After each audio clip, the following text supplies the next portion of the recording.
What's up guys, welcome back to Brazil Koi. We're back here at Southwest Koi for the club meet. Let's go and take a look inside. Afternoon. Right.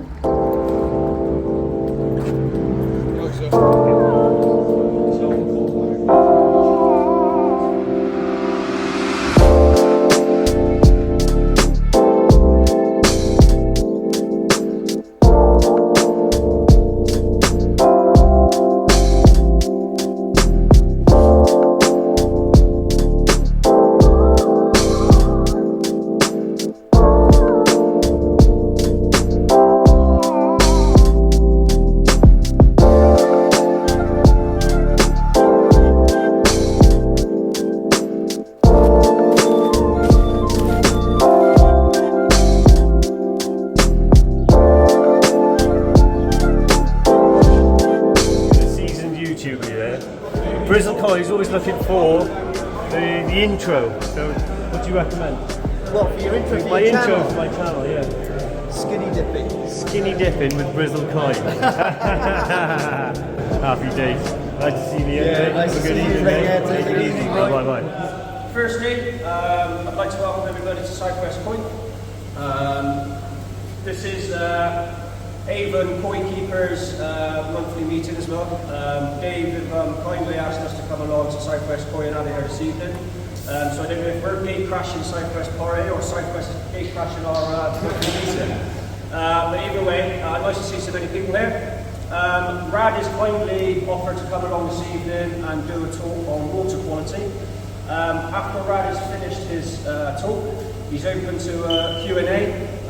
So one or two things, you can either come and give me the question and afterwards I'll kind of host it and kind of interview Raad, or if you're more than happy just to put your hand up in the air, fire your question at Raad answer it as best as possible can. If you want to try and congregate a little bit closer just so Raad's not shouting out to everybody at the back, I'll pass over to Raad. Hi, thanks for the introduction, Scott.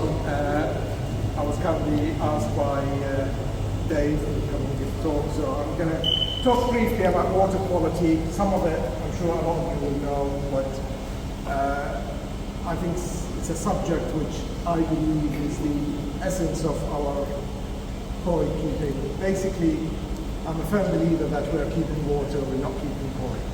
If your water is spot on, then very rarely you have any problem with your koi. And it's been a journey for me over the last 20-25 years to find out more and more about water. My journey started about 25 years ago. I started keeping koi. I've come from a marine background, and then I went to Japan first time in the year 2000, and I noticed a big difference between the water in Japan and the water here in the UK, or at least this part of the UK. I couldn't grow my koi. The skin quality in my ponds were nowhere near what I was seeing in Japan. And that intrigued me, and I started looking into it more and more. And then on one of the trips, I took a sample of the water from Japan, brought it back to UK, tested it, and I found the difference is their water is very, very pure. Our water, especially in this part of the UK, is not. That led me to how do I improve my water, and then I started experimenting with RO units, and that was presto moment. Suddenly everything clicked into place. Now I want to talk a bit about RO. I'm not plugging RO. RO is not for everybody, but I want people to know when to use it and when not to use it. After I found out that softer water basically does help, I started looking into why does it help. And then it soon transpired that soft water is actually lower pH. And which is great, so I got myself a pH controller, I started controlling my pH, but then it doesn't stop there. Why is low pH good for fish? So that led me to another research in books, in speaking to marine biologists. And by the way, I have to say I've got no qualification in this subject whatsoever. I'm just sharing with you my experience and what I found out over the years. So take from what I say the bits you need and ignore the rest. So after that, I found out why is low pH is good. And of course, it's all to do with ammonia. Ammonia is a huge impurity that affect the fish more than anything else. There's a huge research which shows high ammonia is not only not good for the well-being of the koi, it also inhibits growth. If you want to grow koi, you've got to keep the ammonia as low as possible, as simple as that. There's a huge number of research on not just koi, on all fish. Okay, so how do we reduce ammonia? We can have a pond the size of Wembley Stadium and keep only half a dozen koi in it, but that doesn't work. We can have filtration system the size of this building. Again, that doesn't work. We can have only 1 or 2 fish in our pond. That doesn't work.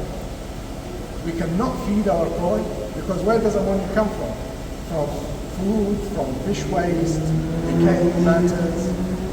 So all of it leads to one thing. We've got a problem, especially in this part of the UK where our water is hard, our pH is high.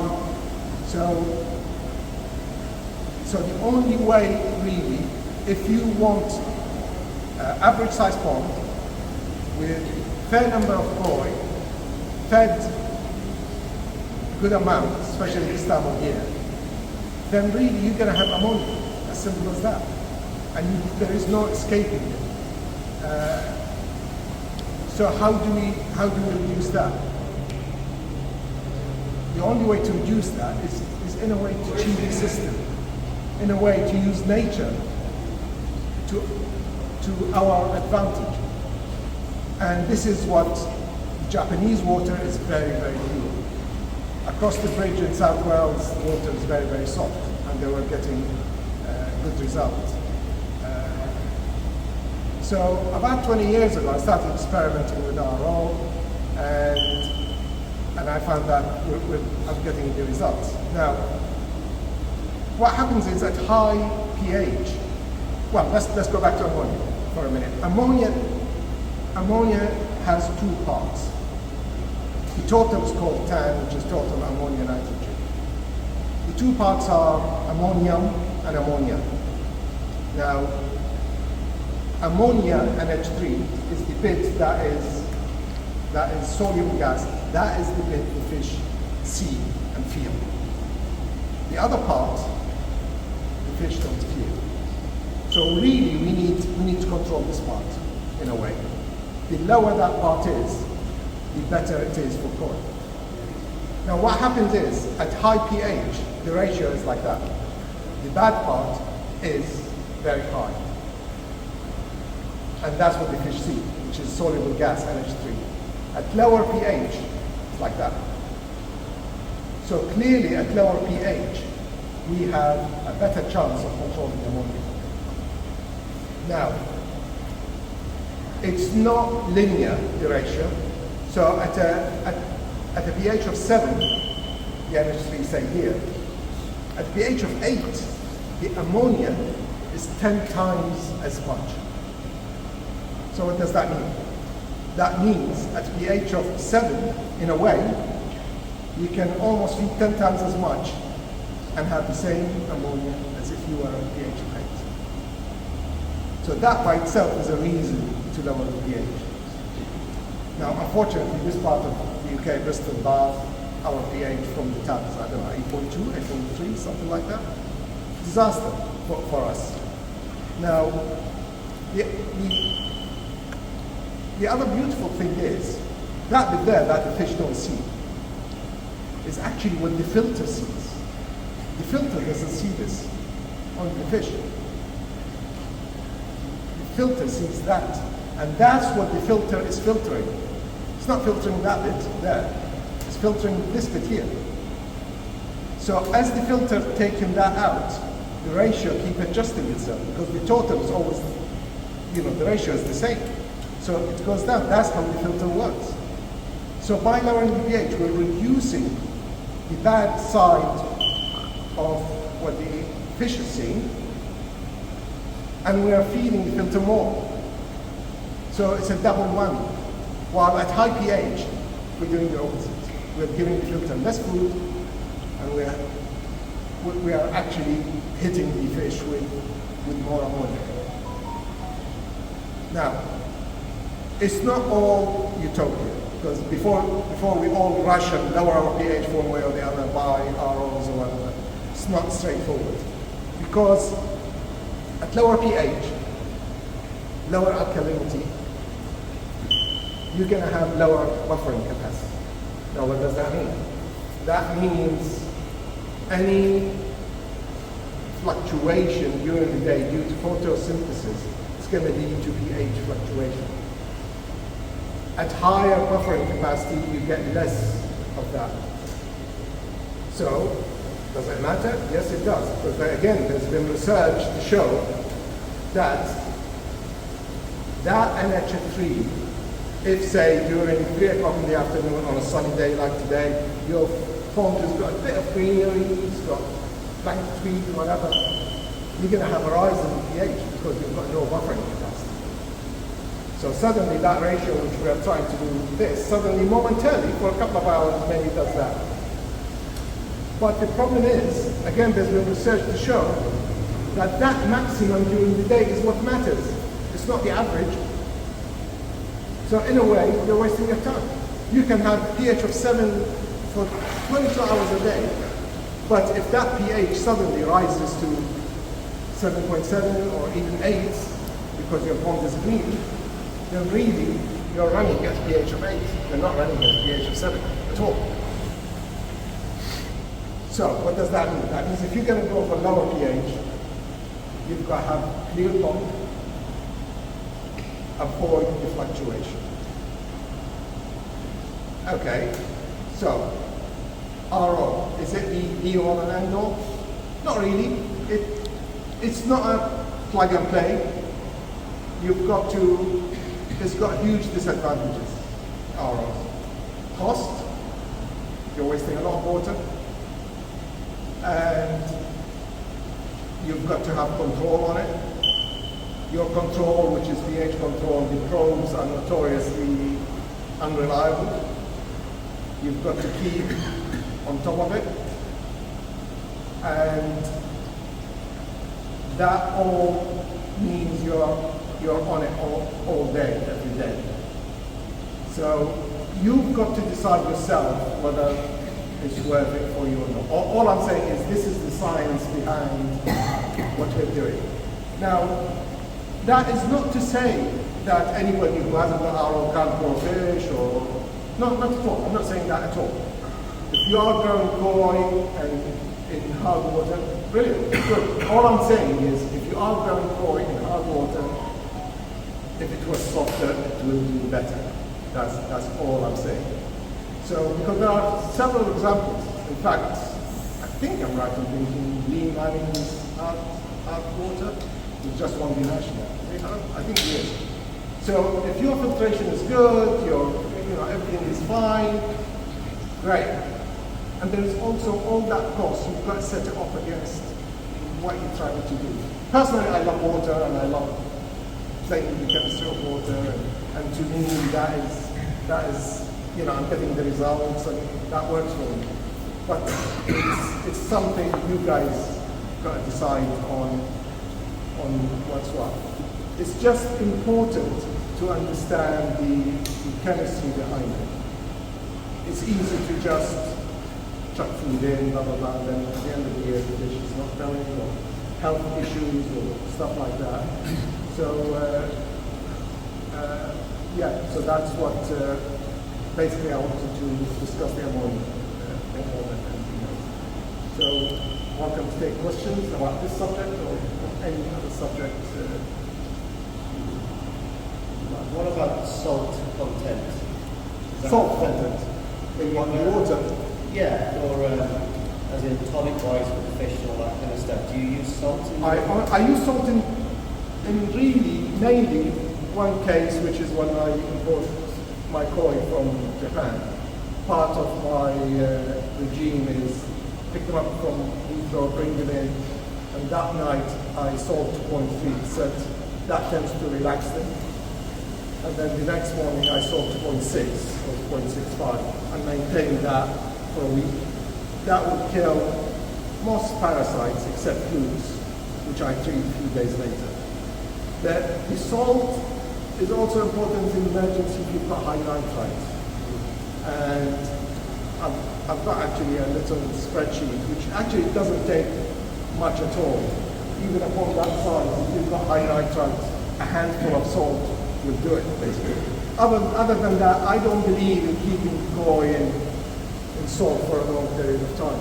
It's a freshwater fish, basically. It's used widely in Japan whenever they're moving fish for the very reason of relaxing them. At 0.3%, it does relax them. Does it affect the pH and the nitrates and all that kind of stuff level, or is it a separate entity? I think it does affect it a little bit, but I'm not sure exactly how. I think the thing with salt to watch out for, especially when you go at 0.6, 0.7%, that kind of, the water holds much less oxygen. So whenever you add salt, you've got to make sure that you've got enough aeration, a lot of aeration, because especially at higher temperature, because high temperature and high salt, lots of koi in a small environment, you need a lot of air. Do you worry about the nitrate? Nitrate, yes. A lot of people have done. Funny you say this. In the last couple of years, I've been looking into this. Nitrate is the forgotten parameter. Yeah, nobody actually talks about nitrate. Now, I think partly because in smaller amounts, fish don't seem to worry about it. But again, you see, we're all thriving for the optimum. You see, if you're not thriving for the optimum, then quite frankly, forget everything I said.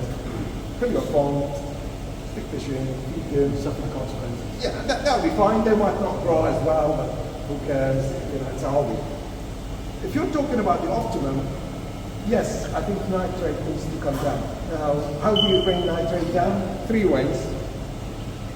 One is the obvious, water changes. Provided your water supply hasn't got any nitrate. Now, last time I tested my supply had huge amount of phosphate and a bit of nitrate. Right? So you've got to watch that. The other alternative is nitrate filter, which is very difficult in real terms to build and maintain. Any slight changes, twice out. I've never been successful in building a nitrate filter, and I tried. Yeah, I tried. The other thing which I've done in the last 3-4 years, I built my own recirculating RO. Okay. And that's brilliant. That's maybe a subject for another night, but recirculating RO takes everything out. Everything. Right. Take out nitrate, phosphate, ammonium, all the impurities. Right. How about good things in no water? Like what? Are there not vitamins You get it from the food. That's a very controversial topic. Some people believe you get it from the water, but I believe you get it from the food, simply because in Japan, again, go back to Japan, their water has got nothing. Yeah. Like I said at the start, I'm only sharing my point of view. You know, it's some people might disagree with it. Is recycling RO more difficult than just straightforward RO? Only in the sense that normal RO, you're starting with a clean source, mechanically clean source, which is the tap water. You still need to filter it. You still need to put it through carbon. While the recirculating, my recirculating comes out of the drum, which is the normal drum I feed my filter. I just de-op it. And then it goes into 30 micron, then a 5 micron, right? Because the ROs do not like sediments. It's close. So bring it down to 5 microns, then a pump, then the RO. And the beautiful thing about recirculating RO, especially if you're starting from a very soft pond, the reject water can be very little. Because you're already starting from a very low conductivity and TDS. So the idea is, instead of taking the impurities at source, i.e. tap water, you let the tap water in. Or at least you let part of it in, part of RO. And then you take those impurities through the recirculating, and with that you're taking away also nitrite, ammonia, nitrate, phosphate, and everything else. So in a way, in theory, and watch this space, I will be experimenting next summer. In theory, there is no reason why you can't have lots of recirculating RO. I'm not filter. Yeah, but whenever I say that, you say you're mad. But have a little filter, or a filter. I always view the recirculating RO as an add-on. You know, but I wonder, and this is what I'll be experimenting next year, I wonder if we can expand on that. Expand on the recirculating RO. Have 4 or 5 big RO units. Because I don't know if any of you have tried that. If you test the water in the pond, and you test the water coming out of your filters, you'll find there's very little difference. There is probably a little difference, but not a huge difference. But you're relying on the fact that you're circulating it like once an hour or whatever, and that's how it works. But do that with the recirculating RO. You find the water coming out of the recirculator is pure. And more importantly, test the reject water from the recirculating RO. If you have one of those testing for ammonia and the nitrite, it will be so red, it will be like that Coke can. Even if your nitrate level in the pond is very, very little, because it's sucking everything out. If you're on the water meter, it's cheaper as well. Yeah, it's cheaper on water meter as well. Changing 40%, 60% on water, and only using 10%, 15% on the mains. You don't mind getting wet and washing pre-fillers.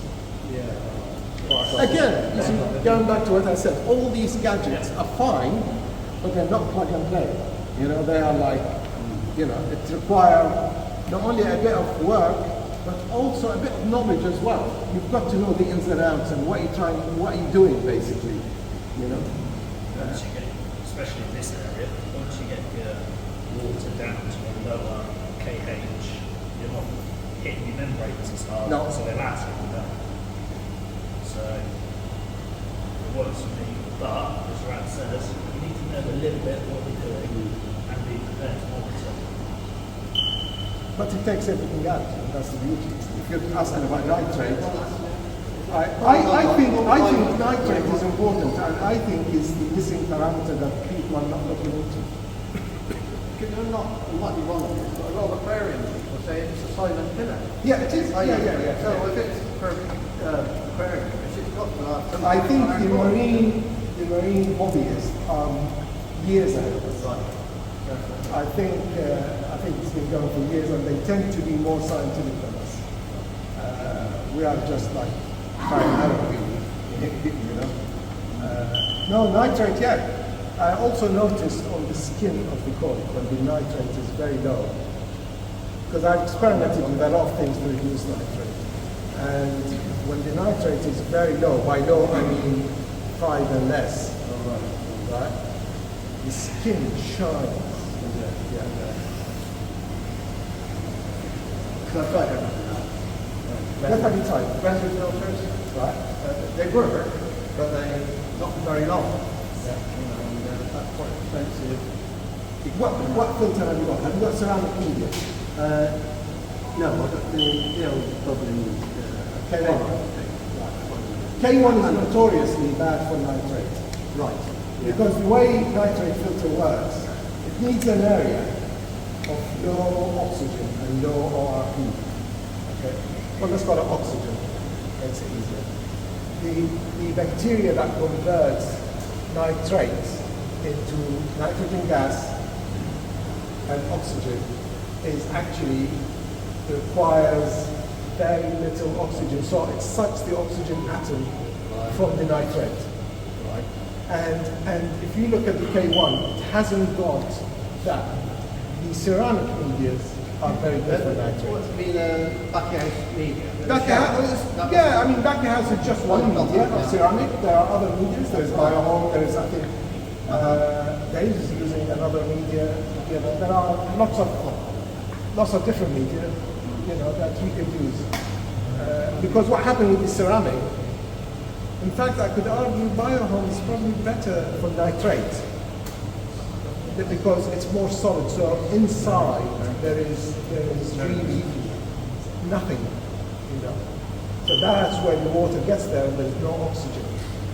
But that is not going to eliminate. I've got biohome in my setup. It's not going to eliminate it. It will help. Yes, but it will not eliminate it completely. No. Because I've got like, I think it's 30 something in the tap water. Yeah, you see, this is a problem. You do stick there, what goes into the pond. I even tried carbon source, and it does work, but it's a bit scary. Adding vodka and stuff. Adding Vodka. It does work.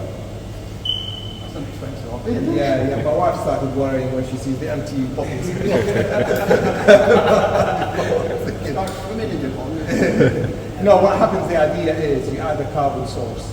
And yeah, some people add, again, that comes from the marine people. They add vodka to their ponds, to their tanks. The fishing That do or it. sugar. Do the fishing do it? I don't know, they seem happy. No, but that's another topic right. altogether. Yeah. It's Can be very involved and very complicated. yeah, basically you add a carbon source. That carbon source will help the bacteria that converts nitrates into multiply. And it does work. But it's a long process and I stopped. Well, there's a reason why I stopped it. But it did bring my nitrate right down to zero. It's not one application. Every day you add a little bit. You increase the dose and test, you increase the dose and test until you get to that tipping point where suddenly the nitrate goes.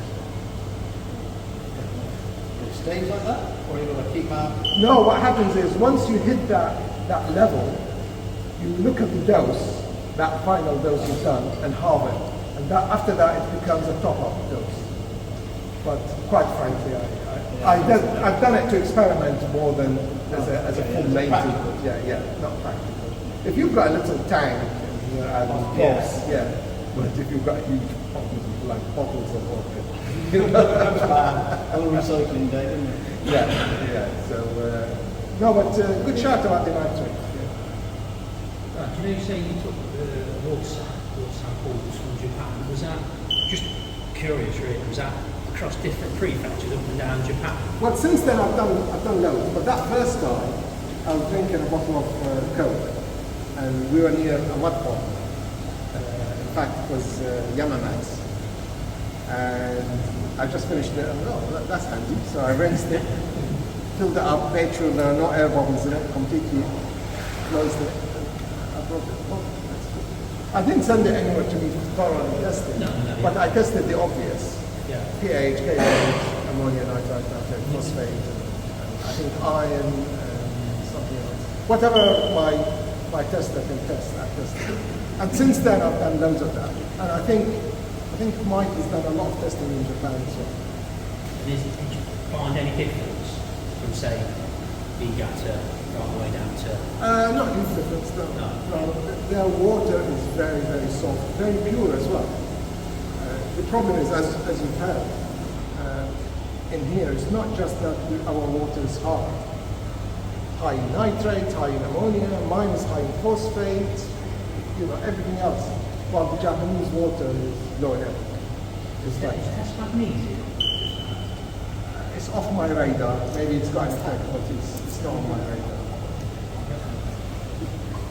But it can't be a coincidence. I mean, it can't be a coincidence that they can produce what they produce, and we are like lagging behind. Mind you, we're not doing too bad since the last few years, the last 7, 8 years. We are growing them. That never happened before. The first 15 years of my travel, I used to travel with all Grand Champion winners, Cliff Neal, John Hellens. I spent weeks with them in Japan, and they were buying ready-made Grand Champion, which is great. I'm not, everybody enjoy what they enjoy, and I was buying them to Musa, and a lot of them said we can't do it. So it was a good achievement. 2013 when I won my first GC. That was the first time a GC1 being grown in the UK. Before that, I think I'm right in thinking, all the GCs before that were bought and shipped, and a few weeks later they were exhibited. I'm one of the few people probably in here that have got an outdoor pond. Would you got an outdoor pond, which is subject to different conditions? Yeah, so have I. The one thing I have found that gives me no trouble is what our friend over there said is put a little bit of salt in it. Now, is it because of the anything like pigeon mess dropping in it, or what would you do differently with an outdoor pond that you wouldn't do with an indoor pond? Well, a couple of things, because I used to have an indoor pond, which is my quarantine, that developed into a growing indoor pond in my garage, and I have 2 ponds outside. The outside ponds got more variation.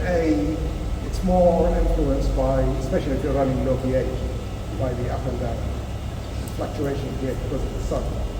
So you've got to make sure if you've got an outdoor pond, depends if you're running RO, if you're running hard water, then that's a limit. But if you're running low pH, you've got to make sure the water is clear, crystal clear, and very little blanket. That's the first thing.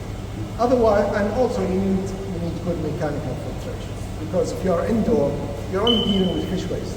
That's it. While outdoor, you're dealing with leaves, you're dealing with all sorts of impurities. I mean, every other morning I wake up and I find ducks swimming in my pond. In fact, once I had a deer fall in my pond and died. In the morning I woke up, what's that? A whole huge deer dead in my pond. It tastes nice. So the outdoor pond, you've got to work with the elements, basically, and also temperature-wise as well. You can to heat outdoor ponds, especially in the winter, it's expensive. While indoors, you don't heat. I built the pond in 2 ways. From what I gathered from everybody, you either insulate it and heat it, or you don't insulate it and get the heat from the surrounding soil. I designed mine so that it would take the heat from the surrounding soil, not from my electricity meter. Okay, so what temperature? Currently at the moment, she's running at 20 degrees outside. She's 3,000 gallons, multi-filtered, vortex, everything in there. No problem whatsoever. It's running fine. My understanding, if you don't insulate it, it's true what you're saying about the base, but I wonder about the walls. Because the deeper you go, understandably, the temperature. I read somewhere that if you go 2 meters or 3 meters or something, that the earth is always the same temperature, summer or winter. Yeah, mine's about 5 feet deep. The only thing I do, Sorry, dare I say, is to keep the pigeon population to a low level. I talk nicer and they fly away. Yeah, right. Okay, thank you. If you couldn't afford like an RO system, Sorry? if you couldn't afford an RO system, Yeah. is there a way of keeping the ammonia down? Yeah. Huge filtration, feeding regime. The problem is, what's the 2 most enjoyable things about the hobby? I don't know about you, but for me, buying koi and feeding koi. Right? And they are both bad for ammonia. Because buying koi, that means you're increasing the number of koi in the pond. feeding koi, obviously, the more you feed it, the more ammonia you got. So, yeah, I mean, you've got to control it. You've got to control it. If you don't want to go down the pH route or the it depends what you're trying to achieve. I mean, we're talking about the pinnacle here. You know, if you just have normal tap water through carbon, and then, you know, if you look after them, you've got good filtration, you feed reasonably well, they'll be healthy, they'll be fine. But if we're talking about the optimum, then obviously I've explained what's the optimum. So you feed a bit less, maybe. Yeah, you've got to test. Keep testing. Every pond is different. Dynamics of every pond is different. Every filter is different. Also, you've got to be a bit clued up. If you suddenly treat, you're going to knock the filter back. You can't treat and the next day you pile the food in. You know? Yeah. You testing. After a while, to be honest, recently, like in the last few years, I just look at the koi and I know, what's going on. The important season for koi is between middle of August to about middle of October, early November. That's when the koi grow. So even if it's like now, if you don't want to spend money on fuel because it's expensive, save your money for that period and eat them then. You know, you can be slightly harder on them during the early in the season. A lot of people get excited in the spring, early summer. Oh, great! Put the food in. All the food you're giving them in March, April, May goes into egg production. And in fact, you might create a problem with eggs, compaction, all sorts. So feed very slowly during the early season, come middle of August to middle of October, especially if you're heating.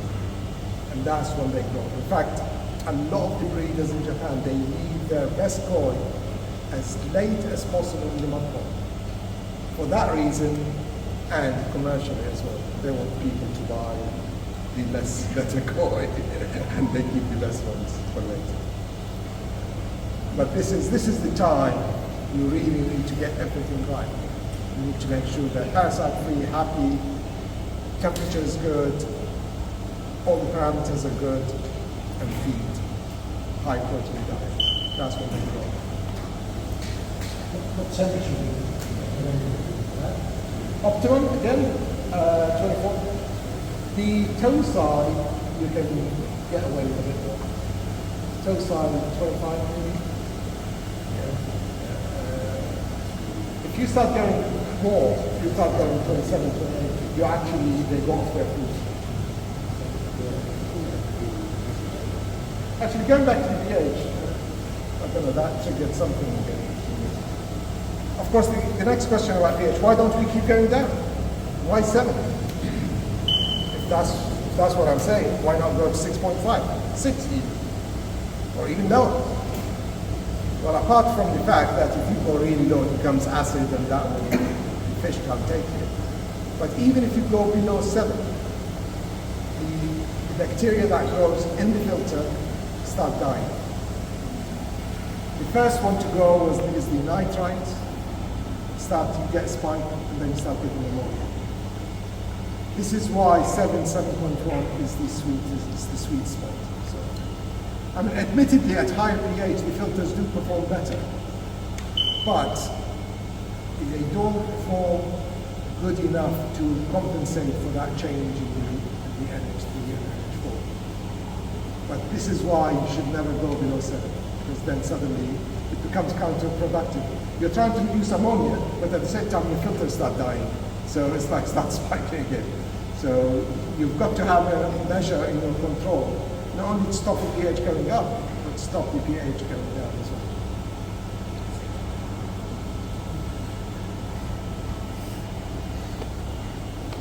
Should also circulation within pollen as well. Yeah. Does that aid growth? Funny actually, somebody sent me Liam, the magazine. He sent me questions like a couple of weeks ago about this. I'm undecided. about this. I think I've experimented over the years with different retention times.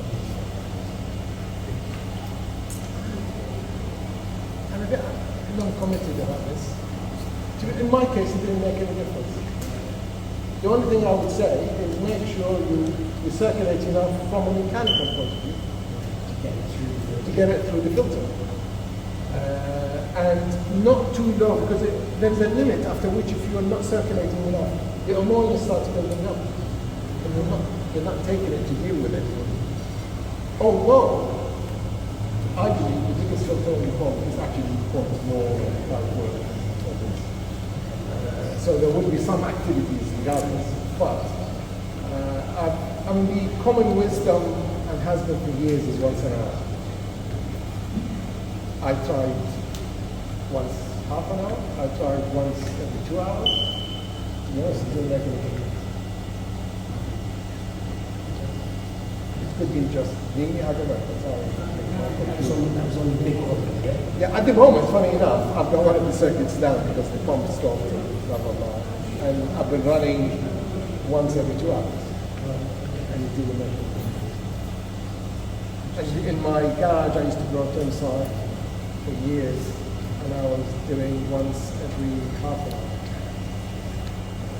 I mean, the theory is the more you do it, the better. But I am personally not so sure about this. Okay? I think there's a limit, obviously. You know, if you do it every 10 minutes, then you're just wasting your time. And at the same time, if you do it once every, I don't know, 12 hours, that's a bit too slow, you know? So, whatever keeps the pond mechanically clean and the parameters.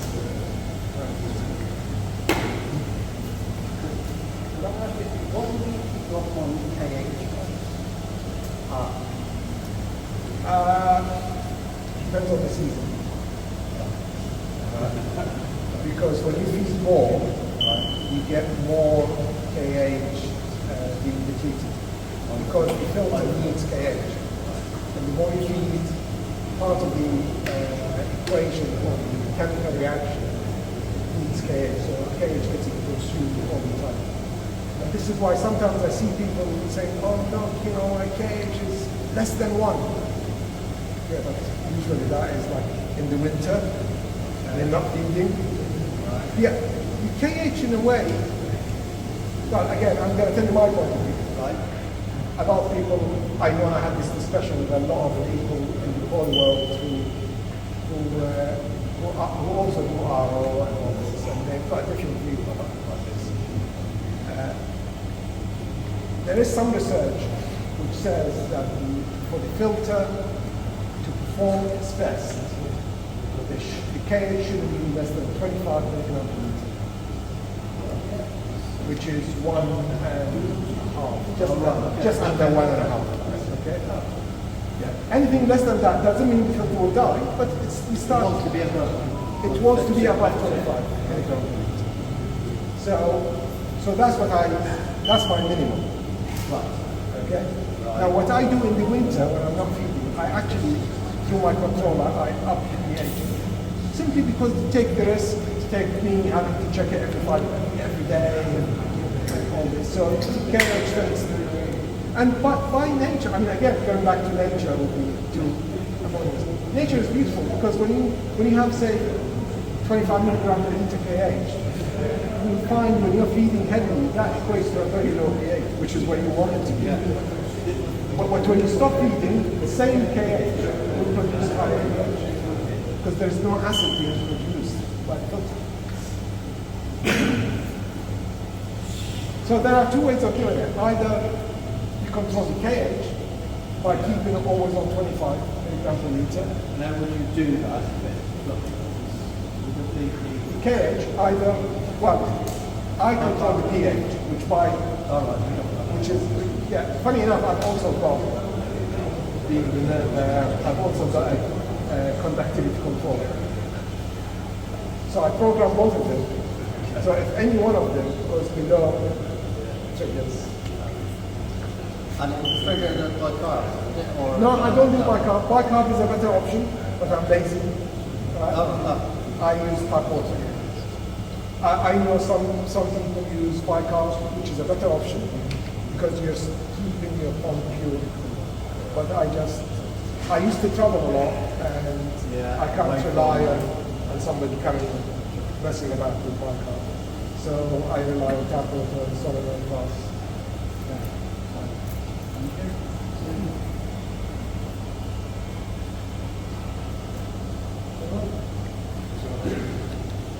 Guys, if there aren't any more questions, if we could just put our hands together for Raad for just coming on with this.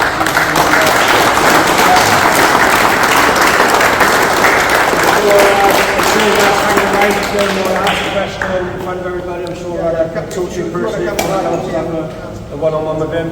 I don't know what the plan is now, to be honest. But obviously the facility is open till, I believe, whenever the last person leaves, according to Dave. But I think probably 10 o'clock would be a reasonable time. I think Dave's going on holiday tomorrow, so he didn't want to be here too late.